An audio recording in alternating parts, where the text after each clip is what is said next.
قصص القرآن کی تیسری قسط کے ساتھ علا حیدر حاضر خدمت ہے۔ سورہ بقرہ میں حضرت آدم کے تذکرے کے بعد آیت 40 سے بنی اسرائیل اور حضرت موسیٰ و ہارون علیہ السلام کے قصے کا آغاز ہوتا ہے، لہٰذا موجودہ اور آمدہ چند پروگراموں میں قصص القرآن کا محور حضرت موسیٰ کا ہی تذکرہ رہے گا۔ حضرت امام جعفر صادق علیہ السلام سے روایت ہے کہ جب حضرت یوسف علیہ السلام کی وفات کا وقت قریب ہوا تو انہوں نے خاندان یعقوب علیہ السلام کو جمع کیا۔ اس وقت ان کی تعداد 80 مردوں پر مشتمل تھی۔ آپ نے ان سے فرمایا کہ قبطی لوگ ان قریب تم پر غلبہ حاصل کر لیں گے اور تمہیں مختلف قسم کے عذاب دے کر ستائیں گے۔ تمہارے مردوں کو قتل کیا جائے گا، خواتین کے پیٹ پھاڑ دیے جائیں گے اور معصوم بچوں کو ذبح کیا جائے گا۔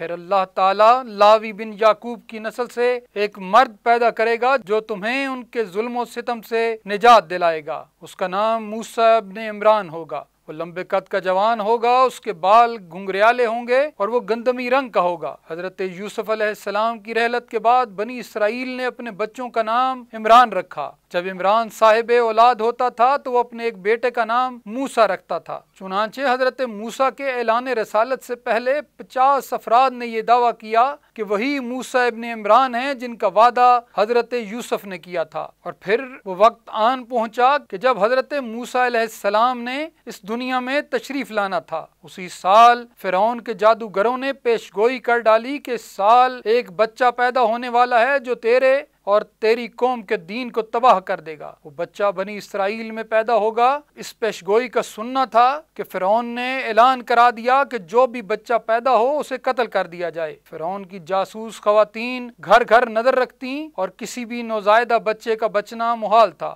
کتاب غیبت توسی کے مطابق حضرت موسیٰ علیہ السلام کی تلاش میں فرعون نے 20,000 سے زائد بچوں کا قتل کرایا۔ اسی دوران فرعون کی مقرر کردہ جاسوس خواتین اور دائیوں میں سے ایک والدہ موسیٰ علیہ السلام کی دوست بن گئی تھی۔ جس وقت حضرت موسیٰ علیہ السلام دنیا میں تشریف لائے تو آپ کی آنکھوں میں ایک خاص نور چمک رہا تھا، چنانچہ انہیں دیکھ کر وہ دائی کانپنے لگی اور اس کے دل کی گہرائی میں محبت کی ایک بجلی سما گئی جس نے اس کے دل کی تمام فضا کو روشن کر دیا۔ حضرت موسیٰ کی جلالت دیکھ کر وہ دائیا مادر موسیٰ سے مخاطب ہو کر بولی کہ پہلے میرا یہ خیال تھا کہ حکومت کے دفتر میں جا کے اس بچے کے پیدا ہونے کی خبر کر دوں تاکہ جلاد آئیں اور اسے قتل کر دیں اور میں اپنا انعام پالوں، مگر میں کیا کروں کہ میں اپنے دل میں اس نوزائیدہ بچے کی شدید محبت کا احساس کرتی ہوں، یہاں تک کہ میں یہ نہیں چاہتی کہ اس کا بال بی کا ہو۔ اے مادر موسیٰ، اس کی اچھی طرح سے حفاظت کرو، لیکن مجھے یقین ہے کہ آخر کار یہی ہمارا دشمن ہوگا۔ وہ دائی حضرت موسیٰ علیہ السلام کے گھر سے باہر نکلی تو حکومت کے بعض جاسوسوں نے اسے دیکھ لیا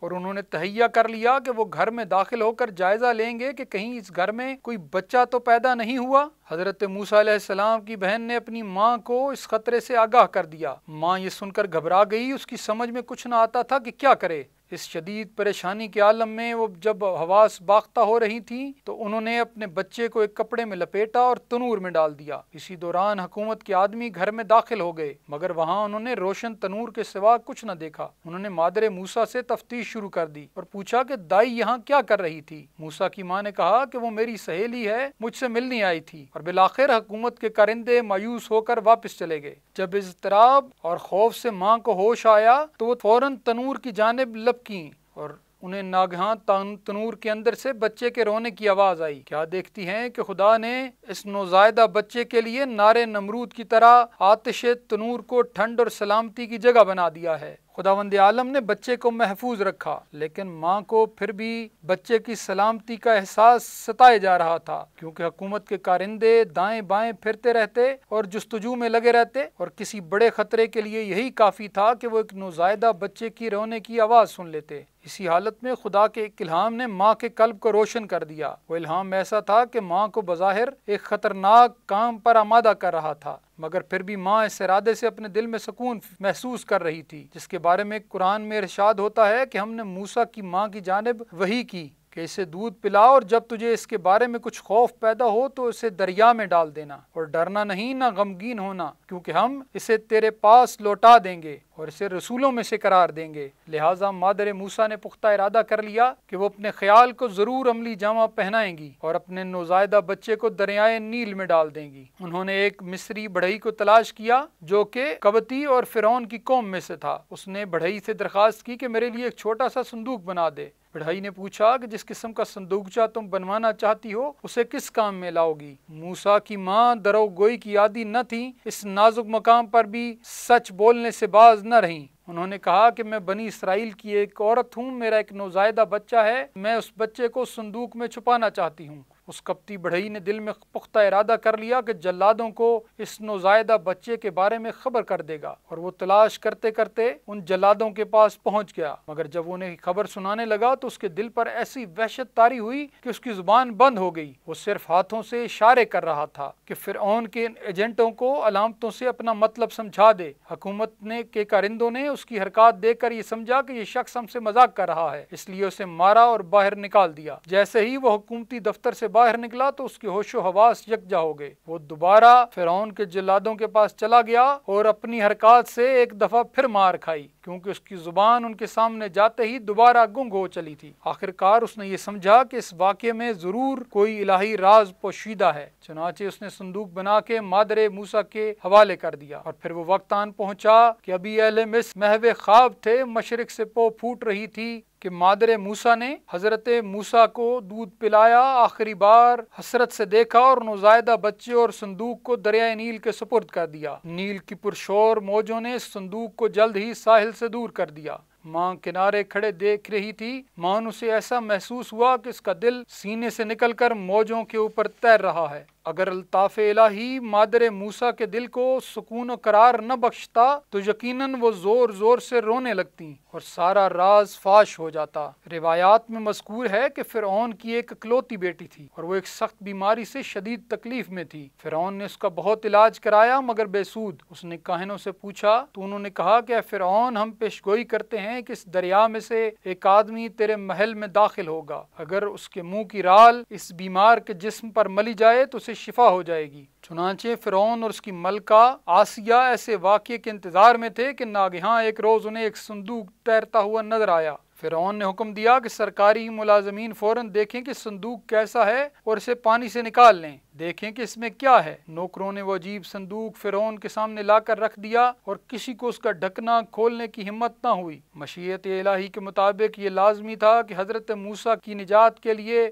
صندوق کا ڈھکنا فرعون کے ہاتھ سے ہی کھولا جائے۔ چنانچہ ایسا ہی ہوا۔ جس وقت فرعون کی ملکہ نے اس بچے کو دیکھا تو اسے یوں محسوس ہوا کہ ایک بجلی چمکی ہے جس نے اس کے دل کو منور کر دیا ہے۔ ان دونوں بالخصوص فرعون کی ملکہ آسیہ کے دل میں اس بچے کی محبت نے گھر بنا لیا، اور جب اس بچے کا لعاب دہن اس کی بیٹی کے لیے موجب شفا ہو گیا تو آسیہ علیہ السلام کی یہ محبت اور بھی زیادہ ہو گئی۔ قرآن میں یہ واقعہ اس طرح مذکور ہے کہ فرعون کے اہل خانہ نے موسیٰ کو نیل کی موجوں کے اوپر سے پکڑ لیا تاکہ وہ ان کا دشمن اور ان کے لیے باعث اندوہ ہو جائے۔ دراصل خداوند عالم اپنی قدرت کا اظہار کرنا چاہتا تھا کہ وہ کس طرح اس گروہ کو جنہوں نے اپنی تمام قوتیں اور وسائل بنی اسرائیل کی اولاد اور بیٹوں کو قتل کرنے کے لیے وقف کر دی تھیں، انہیں اسی بچے کی خدمت پر مامور کر دے جس کو نابود کرنے کے لیے انہوں نے یہ سارا سلسلہ رچایا تھا، اور اس کو اپنی جان کی طرح عزیز رکھیں اور اس کی پرورش کریں۔ قرآن کی آیات سے یہ معلوم ہوتا ہے کہ اس بچے کی بابت فرعون، اس کی ملکہ حضرت آسیہ اور دیگر اہل خاندان میں باہم نزاع اور اختلاف بھی ہوا تھا، کیونکہ قرآن میں یہ بیان ہے کہ فرعون کی بیوی نے کہا کہ یہ بچہ میری اور تیری آنکھوں کا نور ہے، اسے قتل نہ کرو۔ فرعون اور اس کے خوشامدی درباریوں اور رشتہ داروں نے بھی اس امر پر فرعون کو قائل کیا کہ یہ بچہ اس قانون سے کیسے مستثنا رہ سکتا ہے کہ جو اس وقت پورے مصر میں رائج ہے۔ انہوں نے فرعون کو اس بچے کو بھی قتل کر دینے کا مشورہ دیا، لیکن فرعون کی بیوی حضرت آسیہ جن کے بطن سے کوئی لڑکا نہ تھا، ان کا پاک دل فرعون کے درباریوں کی مانند نہ تھا، اور وہ دل اس بچے کی محبت کی کان بن چکا تھا۔ چنانچہ وہ سب کی مخالفت پر آمادہ ہو گئیں اور بالآخر انہی کی جیت ہوئی۔ اللہ کی عجیب قدرت تھی کہ موسیٰ اپنے دشمنوں کے ہاتھوں ہی تحفظ پاتے رہے۔ حضرت موسیٰ کی دائی قبطیوں میں سے تھی۔ صندوق موسیٰ کو امواج نیل سے نکالنے اور نجات دینے والے متعلقین فرعون تھے۔ صندوق کا ڈھکنا کھولنے والا خود فرعون اور اس کی اہلیہ حضرت آسیہ تھیں، اور آخرکار فرعون شکن موسیٰ کے لیے آرام اور پرورش کی جگہ خود فرعون کا محل قرار پایا۔ حضرت موسیٰ کی مادر نے اپنے فرزند کو دریائے نیل کی لہروں کے سپرد کیا تھا، لیکن ان کے دل کو قرار نہیں آ رہا تھا۔ نوزائیدہ بیٹے کی یاد ان کے احساسات پر غالب آ گئی تھی اور قریب تھا کہ وہ دھاڑیں مار مار کر رونے لگتیں اور اپنا راز فاش کر دیتیں، لیکن عنایت خداوندی ان کے شامل حال رہی کہ جیسا کہ قرآن میں مذکور ہے کہ موسیٰ علیہ السلام کی ماں کا دل اپنے فرزند کی یاد کے سوا ہر چیز سے خالی ہو گیا۔ اگر ہم نے اس کا دل ایمان اور امید کے نور سے روشن نہ کیا ہوتا تو قریب تھا کہ وہ راز فاش کر دیتی، لیکن ہم نے یہ اس لیے کیا تاکہ وہ اہل ایمان میں سے رہے۔ حضرت موسیٰ کی والدہ کو آرزو تھی کہ وہ اپنے فرزند کے حال سے باخبر رہیں، اسی لیے انہوں نے موسیٰ کی بہن سے کہا کہ تو دیکھتی رہے کہ اس صندوق پر کیا گزرتی ہے۔ حضرت موسیٰ کی بہن نے یہ دیکھ لیا تھا، فرعون کے عمال نے حضرت موسیٰ کے صندوق کو پکڑ لیا تھا، وہ حضرت موسیٰ کو صندوق سے نکال کر گود لے رہے تھے۔ حضرت موسیٰ شیرخوار تھے، بھوک سے رونے لگے۔ موسیٰ علیہ السلام کو دودھ پلانے کے لیے کسی خاتون کی تلاش کی جانے لگی، اور حضرت آسیہ کے حکم پر محل کے تمام خدام حرکت میں آ گئے اور در بدر کسی دودھ پلانے والی کو تلاش کرنے لگے۔ مگر یہ عجیب بات تھی کہ جو عورت بھی لائی جاتی حضرت موسیٰ اس کے پاس جانے کو تیار نہ تھے، کیونکہ اللہ نے تمام عورتوں کو ان پر حرام کر دیا تھا۔ قصہ مختصر کہ مادر موسیٰ ہی وہ خاتون بنی کہ جن کے ذریعے سے اللہ نے موسیٰ کو دودھ پلایا۔